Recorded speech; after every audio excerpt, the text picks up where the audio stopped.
Maintenance and repairs of structure हा आपण subject चालू केलेला होता. यामध्ये पहिला आपला चॅप्टर आहे basics of maintenance and repair. याच्यामध्ये आपण काय बघितलं होतं की मेंटेनन्स म्हणजे काय, तर एखादी गोष्ट पूर्णतः खराब होऊन बदलायला लागू नये म्हणून जी काळजी घेतली जाते त्याला काय म्हटलं जातं, तर मेंटेनन्स म्हटलं जातं.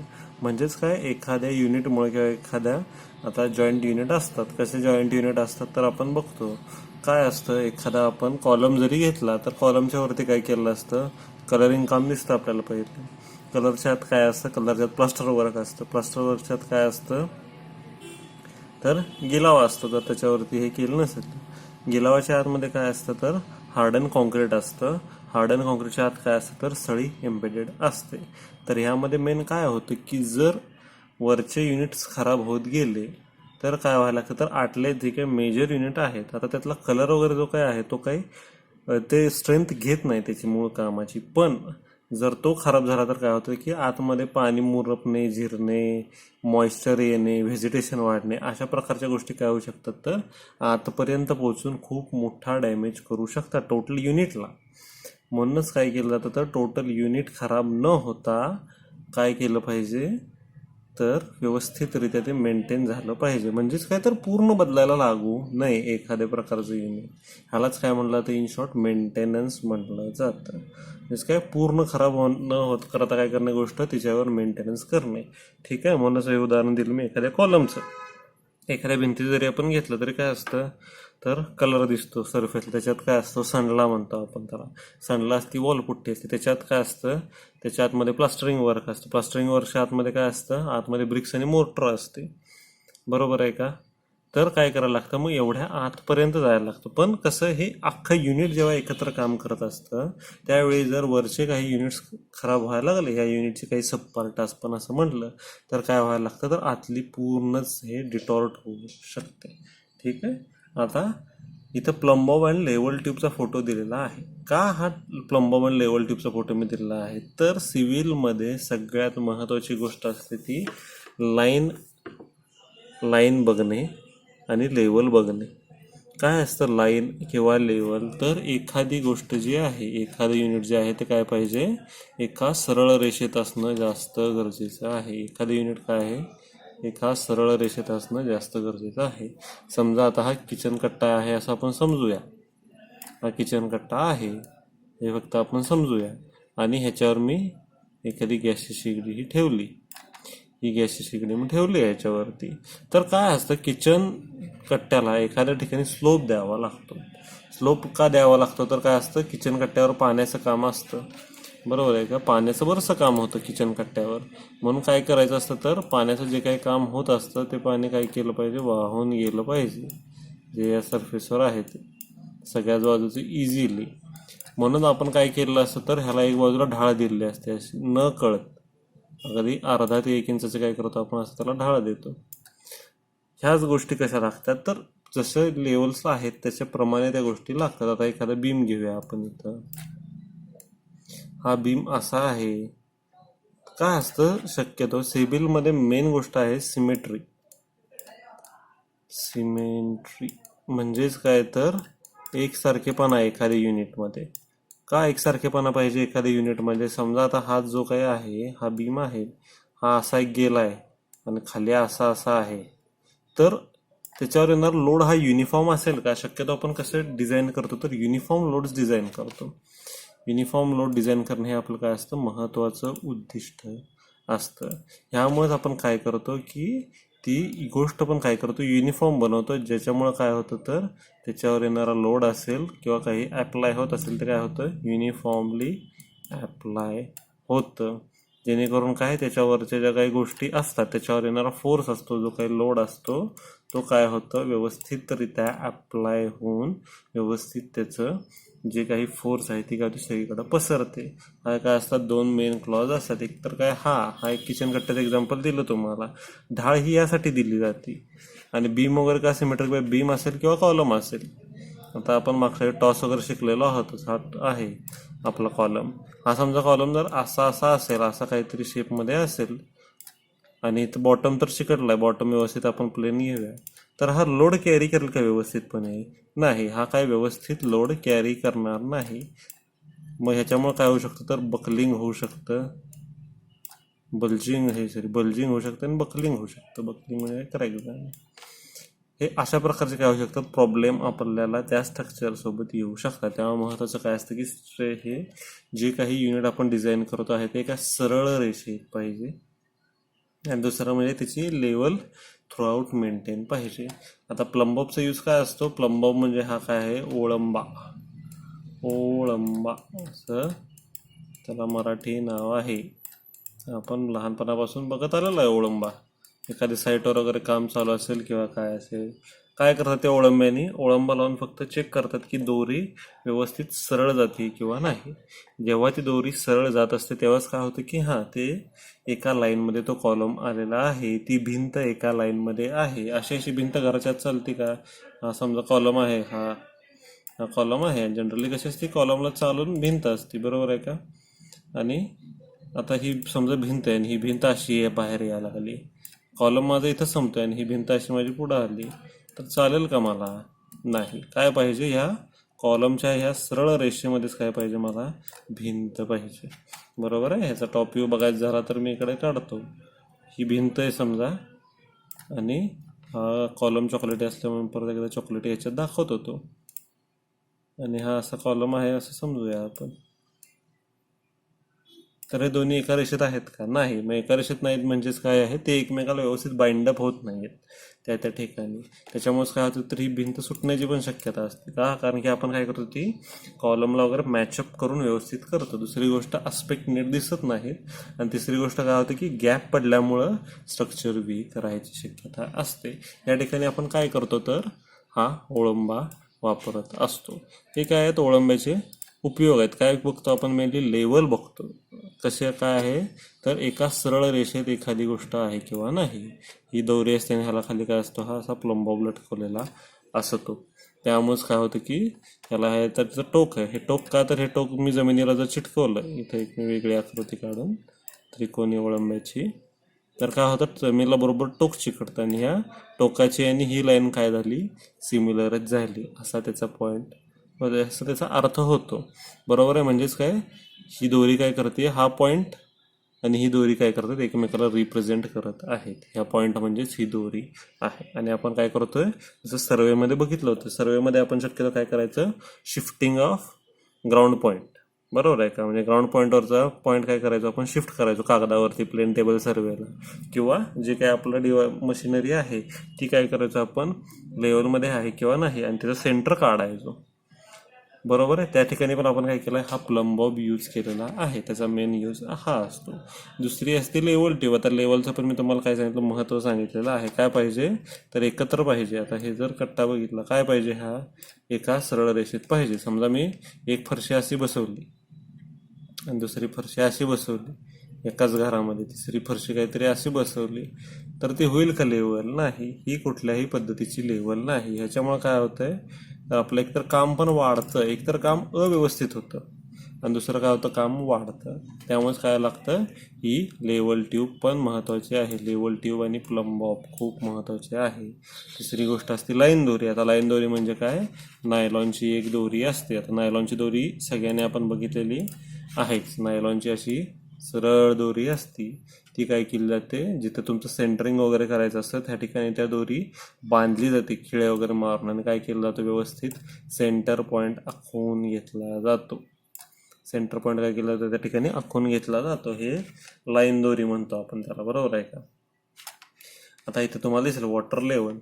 जेव्हा त्या दोन्ही हे जी दोन टोकं आहेत या वॉटर ट्यूबची ही एका सरळ रेषेत ठेवली असताना जर ह्या दोन्ही लाईन मॅच झाल्या तर याचा अर्थ काय आहे की तो कट्टा एका लेवलमध्ये आहे. जर ह्या लाईन मॅच झाल्या तर ही जर पाण्याची लेवल अशी खाली आणि वर असेल, इथं खाली आणि इथं वर असेल, तर काय आहे ते दोन्ही एका मॅचमध्ये नाही आहेत. हा वरती आहे आणि हा खाली झालेला आहे, हे स्पष्टरित्या जाणवतं.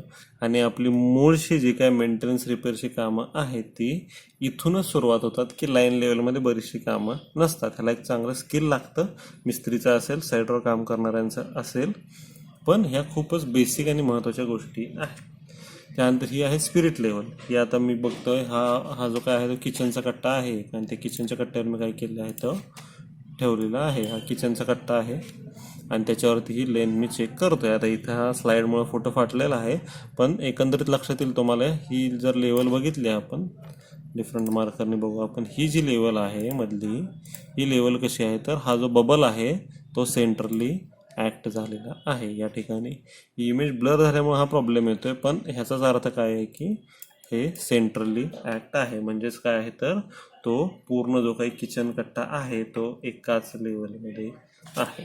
काय आहे हा किचन कट्टा एकाच लेवलमध्ये आहे, हा त्याचा अर्थ होतो.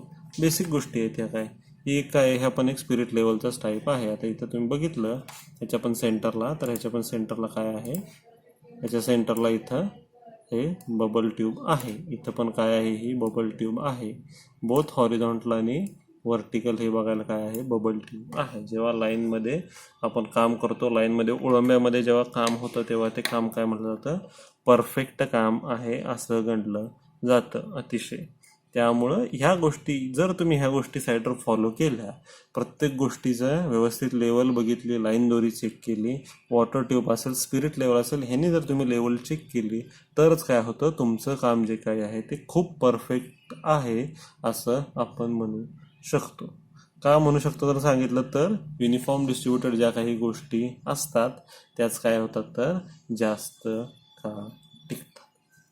आता इथं हा एक पॉईंट आहे, explain the necessity of maintenance and repair of civil structure. तर ह्याच्यामध्ये दिलेलं आहे की कुठल्या कुठल्या प्रकारामुळे आपल्याला मेंटेनन्स आणि रिपेअरची गरज पडू शकते.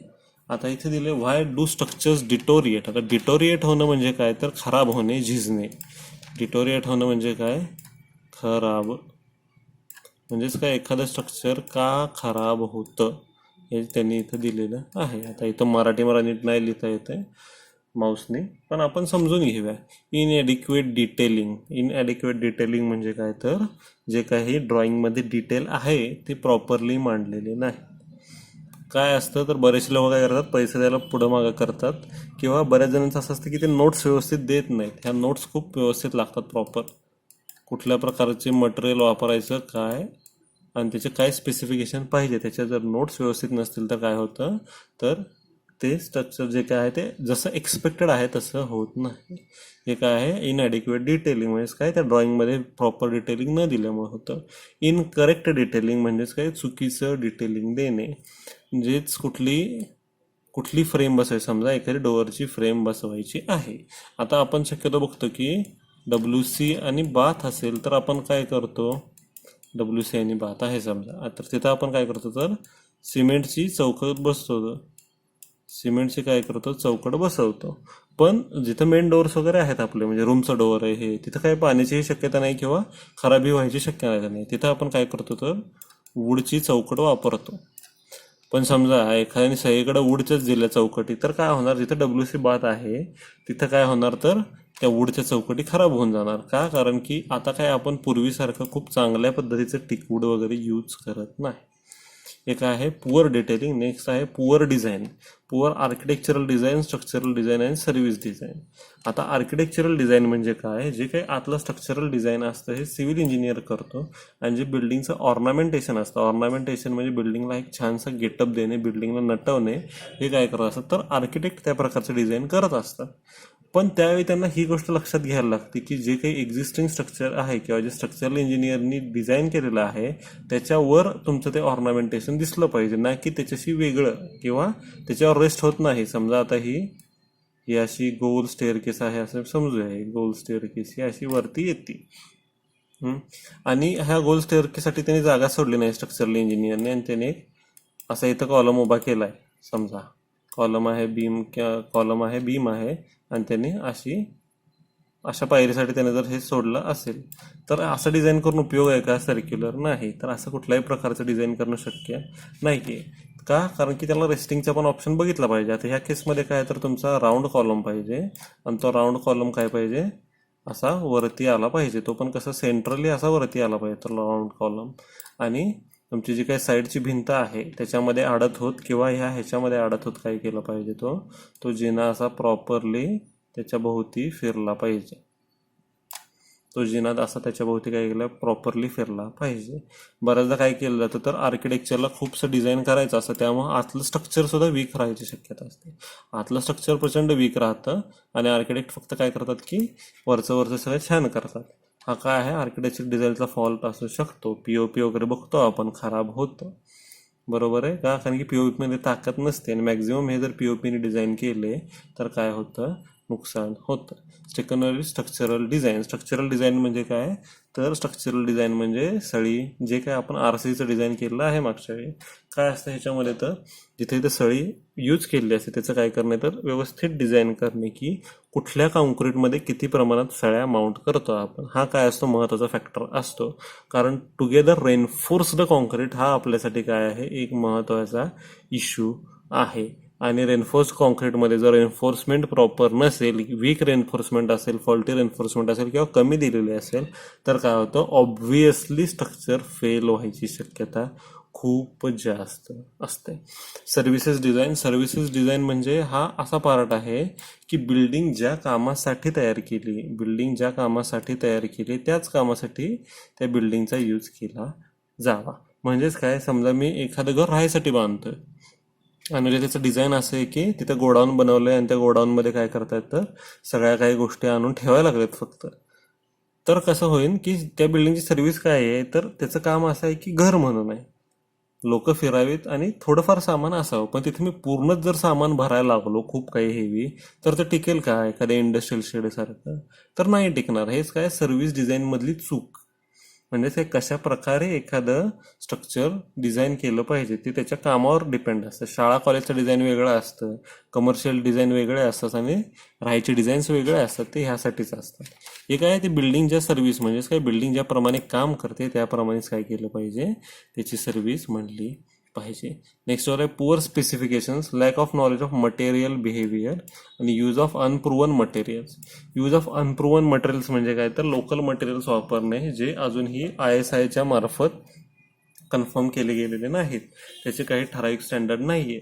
पण काय केलं जातं तर असे मटेरियल यूज केले जातात. काय यूज केले जातात तर त्यांचं ट्रायल अँड एररसाठी किंवा स्वस्तात मिळतं म्हणून काय केलं जातं अनप्रूव्हन मटेरियल्स यूज केले जातात, जे काय होऊ शकतात जर फेल गेले तर तुमचं स्ट्रक्चर फेल होऊ शकतं. त्याच्यानंतर lack of knowledge of material behaviour हा ह्याच्यातला खूप मोठा चॅप्टर आहे का, कारण की सिव्हिल रिलेटेड बरेचसे केमिकल्स आहेत, बरेचसे मटेरियल्स आहेत. आता आपण साधं सिमेंट जरी म्हटलं तरी आता सिमेंटमध्ये सुद्धा काय केलं जातं तर आहे तर सिमेंटमध्ये GGBS यूज केलं जातं, ground granulated blast furnace slag, त्यानंतर फ्लाय ॲश, सिलिका फ्यूम, आता आपण बघितलं आहे हेम्प यूज केलेला आहे, त्याच्यानंतर बऱ्याच लोकांनी भुसा यूज केलेला आहे त्याच्यामध्ये.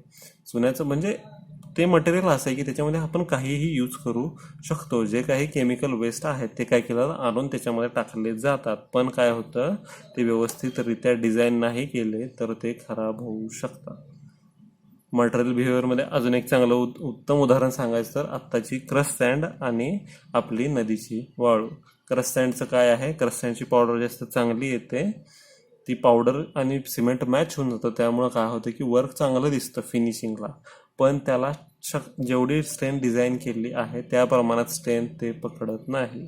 ते जर आपण काळ्या वाळूमध्ये केलं तर काय होती जी तुमची डिझाईन आहे ते ॲज पर कशी होते प्रॉपर IS कोड प्रमाणे होते. अजून IS कोड्स खूप डेव्हलप झालेले नाही आहेत. जसं हे मटेरियल आलेलं आहे क्रश सँडचं, काय झालेलं आहे तर बरेचसे अजूनही त्याच्यामध्ये हे झालेले नाही, चेंजेस झालेले नाही आहेत.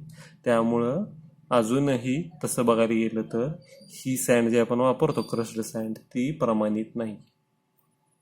ठीक आहे. त्याच्यानंतर आहे पुअर कन्स्ट्रक्शन, फाईलफर्ज आणि करप्शन. म्हणजेच काय तर एकतर क्वालिटी चांगली नाही कामाची.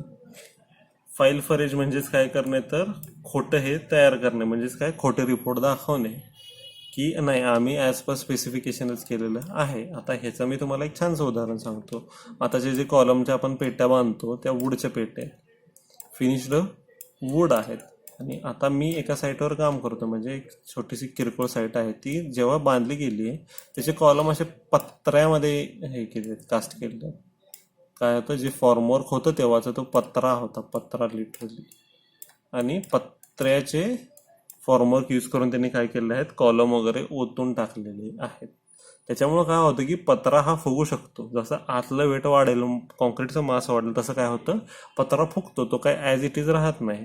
का? कारण की त्याच्यामध्ये तेवढा चिवटपणा नसतो. तो थोडाफार काय होतं, आपल्या जागा बदलतो. ह्यामुळं काय होतं की हा जो काही कॉलम आहे तो त्याचा असा सरळ न येता असे वाकडे तिकडे कॉलम आलेले आहे. हे काय झाली, पुअर क्वालिटी, कामाची पुअर क्वालिटी. किंवा काय केलं जाते तर लेट कॉन्क्रिटिंग केलं जातं, 2-3 दिवस कॉन्क्रिटिंग चालतं. ह्याच्यामुळे काय होते की ती जी काही लेवल आहे ती मेंटेन होत नाही. करप्शन तर सगळ्यांना माहितीच आहे, काय की योग्य मटेरियल न वापरता फास्ट काम व्हावं म्हणून काय केलं जातं, तर पैसे वाचवण्यासाठी चीप क्वालिटीचं मटेरियल, चीप हे लोक वापरून ते काम करून घेतलं जातं. खोटे रिपोर्ट्स तयार करून घेतले जातात आणि सुटका होते. हे काय आले, पुअर कन्स्ट्रक्शन. याच्यामुळे पण काय होतं, ऑब्व्हियसली परत त्याचा मेंटेनन्स निघणार. पुअर मेंटेनन्स इथे लिहिलाच आहे, म्हणजेच काही तर लक्ष न देणे. समजा आपण आपल्या घरात जरी 8-15 दिवस झाडू नाही मारला, जाळ्या जळमटं नाही काढली, तरी काय होणार, एक अनहायजेनिक वातावरण आपल्या घरामध्ये तयार होऊ शकतं. वॉटरप्रूफिंग नाही केलं वेळेच्या वेळी तर काय होतं, पूर्ण सिलिंग गळायला लागतं. अशा बऱ्याचशा गोष्टी आहेत. झाडू पण मी सांगितलं, झाडू मारणं, गच्चीवर झाडू मारणं, अंगणात झाडू मारणं, it's a type of maintenance. Colour वगैरे कसं होतं, दर थोड्या वर्षांनी कलरिंग केलं पाहिजे, पेस्ट कंट्रोल केलं पाहिजे. हेच काय आहेत, पुअर मेंटेनन्स आहेत. जर ह्या गोष्टी सुद्धा आपण केल्या नाहीत तर. कलॅमिटी म्हणजेच काय, आता नेक्स्ट वर्ड आला आहे कलॅमिटी. कलॅमिटी म्हणजेच काय, तर जे काही नैसर्गिकरित्या हे होत आहेत. कलॅमिटी म्हणजे धोका, नैसर्गिक जे काही धोके होत आहेत. आता काय वादळ, आता इथं काय फ्लड, फ्लड म्हणजे काय आहे, पूर. अर्थक्वेक म्हणजे काय, भूकंप. सायक्लोन म्हणजे काय, आता सायक्लोन परवा येऊनच गेलं आपल्याला, त्यामुळे सगळ्यांना माहिती आहे, बरोबर आहे. चक्रीवादळ सायक्लोन म्हणजे. ह्याच्यामुळं काय होतं, फ्लडने वगैरे आता घरं बुडलेली, पडलेली, हे आपण बरेचसे काय बघितलेले आहेत, आता आपल्या डोळ्यांनी ही परिस्थिती अनुभवलेली आहे. तर अर्थक्वेकने पण काय होतं, तर क्रॅक्स पडतात, घराच्या घरं पडतात, ढासळतात, पूर्णपणे नेस्तनाबूत होऊ शकतात. सायक्लोनचे पण बघितले, पत्त्याच्या बिल्डिंग प्रमाणे काय होऊन जातात, बिल्डिंग कोसळून जातात जर प्रॉपर डिझाईन केल्या नसतील तर. त्याच्यानंतर मॅनमेड आहेत. मॅनमेड फायर, फायर कशामुळे लागते, लोकांचं किचनमध्ये वगैरे होणारे प्रॉब्लेम किंवा शॉर्ट सर्किट हे आजकाल मेन प्रॉब्लेम आहे फायरमध्ये. ब्लास्ट, ब्लास्ट काय, गॅसचे ब्लास्ट किंवा एक्सप्लोजिव्ह ब्लास्ट नाही, म्हणजे जास्त ठिकाणी एक्सप्लोजिव्ह ब्लास्ट होत नाही, पण गॅसचे वगैरे ब्लास्ट आहेत, कॉमन आहे. ॲक्सिडेंट, ॲक्सिडेंट म्हणजेच काय होणे, धडक होणे एखाद्या स्ट्रक्चरला, आणि काय होणे, ते डिटॉर्ट होणे, खराब होणे. आणि स्ट्रक्चरल मॉडिफिकेशन्स म्हणजे काय, तर एखाद्या एक्सपर्टला न विचारता त्या स्ट्रक्चरमध्ये बदल करणे, स्वतःहून स्वतःचं ओपिनियन घेऊन त्या स्ट्रक्चरमध्ये बदल करणे. ही काय आहेत, मेन कारणं आहेत मेंटेनन्स अँड रिपेअरची. कलॅमिटीज म्हणजेच काय आहेत, तर जे काही नैसर्गिक धोके वगैरे होतात आपल्याला, बरोबर आहे का. आपत्ती, कलॅमिटी म्हणजे व्यवस्थित शब्द आहे, आपत्ती. आपत्ती ज्या काही येतात त्या आपत्तींमुळेच काय होतं, तर त्या आपत्तीसुद्धा या बिल्डिंगच्या हे व्हायला कारणीभूत असू शकतात. आपत्ती ती एकदा व्यवस्थित काढतो. या सगळ्या गोष्टी काय आहेत, मेंटेनन्स अँड रिपेअरला कारणीभूत आहेत. याच्यानंतर चालू होतं ते, इथं आपल्याला दिसतं, explain the concept of retrofitting, restrengthening, rehabilitation and restoration. हे रिपेअरचे टाईप आहे. आता रिपेअर म्हणजे काय, एखादं युनिट खराबच झालं असेल पूर्णतः, तर काय केलं पाहिजे, ते आहे ते काढून रिप्लेस केलं पाहिजे, किंवा आहेत त्यात पूर्ण नवीनच चेंजेस करून ते डिझाईन केले पाहिजे. त्याला काय म्हटलं जातं, रिपेअर म्हटलं जातं. यातली पहिलीच आहे retrofitting, the process of strengthening of structure along with structural system so as to compile with all relevant codal provisions that are in force during that period. आता रेट्रो म्हणजे काय, मुळात रेट्रो म्हणजे जुनं. आपण ऐकतो रेट्रो सॉंग्स वगैरे, बरोबर आहे का. रेट्रो म्हणजे काय, तर जुनं, जुने जुने जे काही आहेत ते काय आहेत, रेट्रो आहे. तर जुने जे काही स्ट्रक्चर्स आहेत त्यावेळी कसं होतं की IS कोड वगैरे नव्हता. आजकाल कसं आहे, IS कोड आहेत, IS कोडमध्ये नॉर्म्स दिलेले आहेत की कॉन्क्रीट आहे तर 3 दिवसाची टेस्ट, 7 दिवसाची टेस्ट, 21 दिवसाची टेस्ट. जे फॉर्मवर्क आहे ते 14 दिवस, 7 दिवस, 14 दिवस, कशा पद्धतीनं ठेवायचं, काय करायचं, हे इंडियन स्टँडर्ड कोडनी ठरवून दिलेलं आहे. पण जुन्या काळात काय होतं, असे स्टँडर्ड कोड्स नव्हते. लोकांनी काय केलं, ॲज पर ओन नॉलेज सगळ्या प्रकारची घरं बांधलेली आहेत. जर जुनं आपण बघितलं तर काय दगडी खपारीची अशी घरं होती, कौलारू घरं होती. तर त्याला काय खूपच विद्वान इंजिनियर्स लागायचे असे नाही, एक ठराविक समाज तो सगळं काम करायचा. पण त्यामध्ये मेन प्रॉब्लेम काय होता, तर त्याचे स्टँडर्ड्स असे हे नव्हते. आता आपण बघतो काय काय घराच्या भिंती किती, आता आपण जे स्टँडर्ड भिंती म्हणतो ते कितीच्या, 0.23 सेंटीमीटर, 0.23 मीटर म्हणजे 23 सेंटीमीटर, आणि दुसरं किती घेतो, 15 सेंटीमीटर. हे काय घेतो आपण, स्टँडर्ड साईजेस घेतो भिंतीचे. तसे पूर्वी नव्हते, 2, 2.5, 3, 3.5 फुटाच्या सुद्धा भिंती होत्या. हेच काय आहे, तर त्या काळातले आयएस कोड नसल्यामुळं जर तेव्हाचं एखादं स्ट्रक्चर डिटॉर्ट झालं असेल 50-100 वर्षापूर्वीचं, 150 वर्षापूर्वीचं, तर काय केलं पाहिजे, त्याला जर मूळ स्थानी किंवा त्याला त्याचं मूळ अवस्थेत आणणे, त्याचं जे काम आहे ते त्याला परत करायला लावणे, ह्यालाच काय म्हणलं जातं, रेट्रोफिटिंग म्हटलं जातं. जुने जाणते स्ट्रक्चर जे आहेत ते काय करणे, व्यवस्थित करणे, जुने स्ट्रक्चर व्यवस्थित करणे, दुरुस्त करणे, ह्याला काय म्हणलं जातं, तर रेट्रोफिटिंग असं म्हटलं जातं. ही एक वेगळी ब्रांचच आहे रेट्रोफिटिंगची. रेट्रोफिटिंग म्हणजे खूपच हा मोठा स्टडी बेस इश्यू आहे, PhD लायक पण ह्याचं काम आहे. त्यानंतर आहे रिस्ट्रेंथनिंग. रिस्ट्रेंथनिंग काय, the process of increasing load resisting capacity of structure or a portion. आता मी मगाशी हा एक मुद्दा सांगितला होता की एखादा कॉलम डिझाईन केलेला आहे. समजा हा मी इथे एखादा कॉलम काढतो. ह्या कॉलमवर आता मी कशासाठी डिझाईन केलेला आहे, तर हा आता एखाद्या कमर्शियल नाही तर रेसिडेन्शियल गोष्टीसाठी मी डिझाईन केला आहे. आरलिव्ह आहे ह्याच्यावर, आणि ह्याच्यावर समजा मी काहीतरी लोड डिझाईन केला आहे, 5 किलो न्यूटनचा केला आहे असं आपण समजूया.